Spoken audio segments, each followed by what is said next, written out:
డ్యూటీస్ని obstruct చేసినా అని చెప్పి నా మీద కంప్లైంట్ ఇచ్చిండు. నేను ఛాలెంజ్ కడతా ఉన్నా, అదే ఆర్డీఓ గారిని ఒక్క వీడియో మొత్తం లైవ్ క్లిప్పింగ్ అయింది కదా, ఆ ఆర్డీఓ గారిని నేను డిస్టర్బ్ చేయించినట్టు ఒక్క వీడియో, ఆయనని అడ్డుకున్నట్టు ఒక్క వీడియో క్లిప్ నాకు చూపిస్తే, మొత్తం లైవ్ స్క్రీనింగ్ అయింది.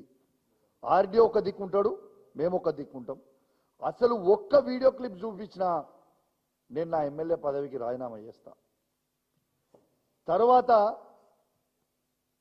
నేను ఏ ఒక్క తప్పు చేసినా నన్ను ఉరిదీయండి, చావడానికైనా రెడీగా ఉన్నా మా తెలంగాణ ప్రజల కోసం, తెలంగాణ రైతుల కోసం. కానీ అన్యాయంగా కేసులు పెట్టి ఉట్టిగా లోపల నూకి ఇబ్బంది పెడదామని అనుకుంటే, కౌశిక్ రెడ్డి మాట్లాడాడు భయపడి అని నువ్వు అనుకుంటే, మిస్టర్ రేవంత్ రెడ్డి గుర్తుపెట్టుకో, దిస్ ఇస్ కౌశిక్ రెడ్డి. అందరికంటే మంచిగా నీకు తెలుసు నా సంగతి. నువ్వు ఎంత ఎక్కువ చేస్తే ఇంకా అంత ఎక్కువ నేను చేస్తే తప్పితే నీకు భయపడే ప్రసక్తే ఉండదు. ఇది కేసీఆర్ గారు ట్రైనింగ్ ఇచ్చిన బిడ్డరా కౌశిక్ రెడ్డి అంటే రేవంత్ రెడ్డి, గుర్తుపెట్టుకో. భయపడే రక్తం కాదు మాది, ప్రశ్నిస్తాం. నువ్వు ఇచ్చే 6 గ్యారెంటీలు ఇచ్చే వరకు నిన్ను అడుగుతూనే ఉంటాం, నిన్ను కడుగుతూనే ఉంటాం. నీవు ఏం చేసినా, నువ్వు ఎన్ని చేసినా నిన్ను ఇష్టపెట్టాం. ఒకరోజు కేటీఆర్ గారి మీద కేసు అంటాడు, ఒకరోజు అరే ఒక వీడియో మిస్ అయింది బాస్, ఒక్కరోజేమో కేటీఆర్ గారి మీద కేసు అంటాడు, ఒకరోజు హరీష్ రావు గారి మీద కేసు అంటాడు, ఒకరోజు కౌశిక్ రెడ్డి గారికి కేసు అంటాడు, ఒకరోజు సంజయ్ గారి మీద కేసు అంటారు, ఒకరోజు మా బీఆర్ఎస్ పార్టీ కార్యకర్తల మీద కేసు అంటాడు. రెండోది వీళ్ళు పదే పదే అంటున్నారు, భయ్ దాడి చేసిండు కౌశిక్ రెడ్డి. అసలు దాడి చేస్తుంది మేమా, దాడి చేస్తుంది కాంగ్రెస్ వాళ్ళ?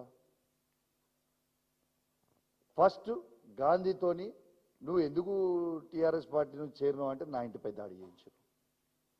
తర్వాత వరద బాధితులకి హరీష్ రావు గారు నాయకత్వంలో, హరీష్ రావు గారు, జగదీష్ రెడ్డి గారు, సబితా ఇంద్రారెడ్డి గారు, నేను, మళ్ళా తర్వాత మాజీ మంత్రి పువ్వాడ అజయ్ గారు, శాసనసభ్యులు సంజయ్ గారు అందరం కలిసి ఖమ్మంకి పోయినాం. ఖమ్మం పోతే వరద బాధితులకి సాయం చేయకపోతే హరీష్ రావు గారితో పాటు మా అందరినీ రేవంత్ రెడ్డి గారు అక్కడ మర్డర్ చేయించేందుకే ప్రయత్నం చేసిండు. ఇంతింత గన్నెట్ రాళ్లతో ఎత్తేయించిండు. దాడి చేసింది వాళ్ళ మేమా? మా కేటీఆర్ గారు, మేము హైదరాబాద్లో ఒక ప్రోగ్రాం పోయి వస్తుంటే ఒక కాంగ్రెస్ పార్టీ గుండాలను ఒక 50 మందిని పెట్టి కేటీఆర్ గారి కారు మీద ఎక్కి దుంకిచ్చి మమ్మల్ని అటాక్ చేయించి సంపించే ప్రయత్నం ఆ రోజు చేసిండ్రు. ఆ కారులో ఎవరున్నారు? నేనున్నా, కేటీఆర్ గారు ఉన్నారు, గోపీనాథ్ గారు ఉన్నారు, మాజీ మంత్రులు శ్రీనివాస్ యాదవ్ గారు ఉన్నారు, ఇలా ముఠ గోపాల్ గారు ఉన్నారు. వీళ్ళందరి మీద దాడి చేయించి హత్య చేయించే ప్రయత్నం చేసింది ఇదే రేవంత్ రెడ్డి గారు కాదా? అన్నిటికంటే ముఖ్యం మొన్న మా పార్టీ ఆఫీస్ మీద పోయి దాడి చేస్తారా? ఎన్ని గుండెలరా మీకు? మా కేసీఆర్ గారి ఫోటో తీసుకొని నీలకేసి కొడతారా? ఎన్ని గుండెలరా మీకు? రేవంత్ కొడతారా అట్లా? తెలంగాణ తెచ్చిన కేసీఆర్ గారిని ఫోటో తీసి నీలకేసి ఎట్లా కొట్టబుద్దయిందయ్యా అని నేను అడుగుతా ఉన్నా. నిజంగా మీకు సిగ్గనిపించలేదా అని నేను అడుగుతా ఉన్నా. ఇలా కేసీఆర్ అనే వ్యక్తి లేకపోతే మన తెలంగాణ వచ్చేదా? మనకు ఒక్కసారి ఆలోచన చేయండి తెలంగాణ ప్రజల్లారా. ఇలా వాస్తవంగా అదే కేసీఆర్ గారు చేయబట్టే కదా ఈ ప్రత్యేకంగా తెలంగాణ అయింది. కాబట్టే ఈ రేవంత్ రెడ్డి గారు కూడా ముఖ్యమంత్రి అయినరు. లేకుంటే చంద్రబాబు నాయుడు బూట్లు నాకుంటా కూర్చునేటోడే కదా. మీరు ఎట్లా చేయబుద్దయిందయ్యా దేవుడు లాంటి కేసీఆర్ గారిని పట్టుకొని ఆ ఫోటో తీసి కిందేసి మీకు ఎట్లా కొట్టబుద్దయిందయ్యా అని నేను అడుగుతా ఉన్నా. ఇది కరెక్టా? తెలంగాణ ప్రజల్లారా ఒక్కసారి మీరు గుండె మీద చెయ్యేసుకొని ఆలోచన చేయండి.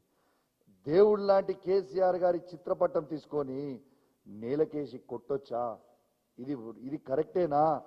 ఇవాళ భారతదేశంలోనే తెలంగాణని నంబర్ 1గా నిలబడిన కేసీఆర్ గారి ఫోటో, తెలంగాణ తెచ్చిన ఫోటో, తెలంగాణ తెచ్చిన వ్యక్తి ఫోటో కిందేసి కొట్టొచ్చా? ఇలా కేసీఆర్ గారి పేరు లేకుండా చేద్దామని అంటున్నాం.